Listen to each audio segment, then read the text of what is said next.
Halo Agan dan Aganwati, apa kabar? Pada pembahasan kali ini saya mengambil dari threadnya Yukepoint yang berjudul 6 harta karun di Indonesia ini masih jadi misteri. Udah gak diraguin lagi kalau Indonesia adalah negeri kaya raya. Hal itu dibuktikan oleh kekayaan alam yang melimpah, mulai dari dunia laut, tanahnya, tumbuhannya, hingga kebudayanya. Oleh sebab itu, para penjajah zaman dulu bertikai memperebutkan Indonesia. Portugis, Spanyol, Belanda, Inggris, Jepang adalah negara-negara yang tahu persis bagaimana kekayaan yang dimiliki oleh Indonesia. Puluhan tahun mereka menggelontorkan dana untuk berperang demi mendapatkan Indonesia.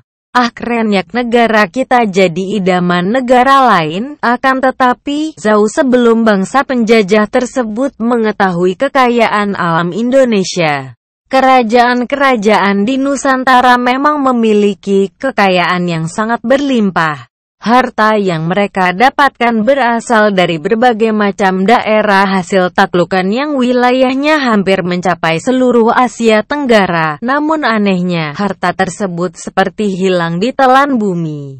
Hingga saat ini banyak harta karun dari kerajaan-kerajaan Indonesia zaman dulu yang belum bisa ditemukan. Nah, buat Agan yang berminat untuk mencari harta karun tersebut, nih kisi-kisi harta karun apa saja yang masih bisa kamu cari di berbagai penjuru Indonesia. Cekidot. Pertama, harta karun Kerajaan Sriwijaya. Konon, harta karun peninggalan Kerajaan Sriwijaya terletak di Sungai Musi, Palembang, Sumatera Selatan. Hal tersebut ditandai oleh peristiwa penemuan patung emas seharga 4 miliar yang ditemukan seorang warga pemburu harta karun. Maka dari itu, tahun 2011, Wali Kota Palembang, Edi Santana Putra, membuat kerjasama dengan pihak swasta untuk melakukan pencarian harta karun yang terpendam di Sungai Musi. Berapa banyak ya kira-kira total emas peninggalan kerajaan ini? Menggiurkan. Kedua, harta karun Majapahit. Majapahit merupakan salah satu kerajaan di Nusantara yang memiliki wilayah kekuasaan yang sangat besar. Kerajaan ini sangat makmur dan adidaya. Makanya gak heran kalau harta yang dimiliki Majapahit itu sangat banyak. Tapi sayangnya, harta tersebut sampai saat ini belum ditemukan. Tepatnya di Desa Kemasan, Jawa Timur. Puluhan ton emas peninggalan Majapahit terpendam di tanah tersebut. Namun karena adanya peristiwa G30 SPKI, tempat tersebut ditelantarkan. Ketika ada pemburu harta karun yang ingin mencari ke tempat itu lagi, ternyata emas tersebut telah hilang. Waduh, emas gaib apa ya? Ketiga, harta karun Soekarno. Presiden pertama Republik Indonesia, Soekarno, dikabarkan telah menimbun batangan dan logam mulia sampai bertonton banyaknya. Selain itu pula, terdapat mustika, meja giok, keris pusaka, dan lainnya. Ada yang bilang kalau harta karun ini dijaga oleh makhluk gaib sehingga gak ada yang bisa nemuin. Tapi ada juga yang bilang kalau emas dan logam mulai tersebut adanya di Bank Swiss karena Bung Karno dulu mengadakan kerjasama dengan Kennedy, Presiden Amerika Serikat. Harta karun Soekarno ini sempat dijadikan film Lo yang berjudul Kala, arahan Joko Anwar.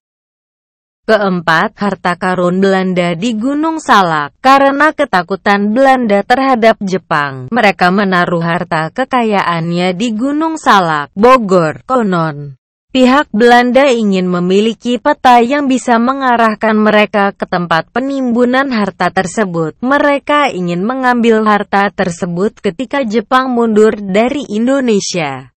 Tapi ternyata Indonesia bisa bangkit, dan Belanda gak punya kesempatan untuk menggali kembali harta tersebut. Kelima, harta karun VOC di Pulau Ondrus. Pulau Ondrus terletak di Kepulauan Seribu. Pulau yang digunakan Belanda sebagai benteng pertahanan ini konon juga dipakai sebagai tempat untuk menyimpan hasil jarahan VOC yang berbentuk emas dan logam mulia. Namun sayangnya, Sampai saat ini harta tersebut masih belum bisa ditemuin. Kemana ya kira-kira itu harta? Keenam, harta karun kapal Flor de la Maret. Kapal yang ada pada gambar di atas adalah gambaran dari bentuk kapal Flor de la Maret tahun 1952.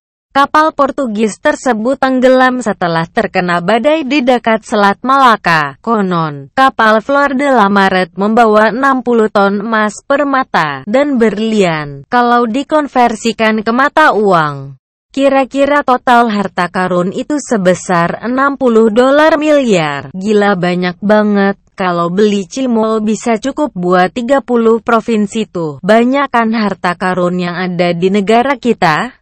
Itu jadi bukti kalau sejarah negara ini sangat hebat. Nusantara punya kerajaan-kerajaan yang kaya raya. Tetapi kira-kira harta di atas udah ada yang nemuin gak ya? Kalaupun ada kayaknya gak akan bilang-bilang deh yang nemuin. Soalnya nanti malah diminta negara atau dicuri orang. Bahaya. Sekian, terima kasih pemirsa yang budiman. Jangan lupa share, like, comment and subscribe. Jangan lupa share, like, comment and subscribe. Jangan lupa share, like, comment and subscribe. Sampai jumpa di video berikutnya.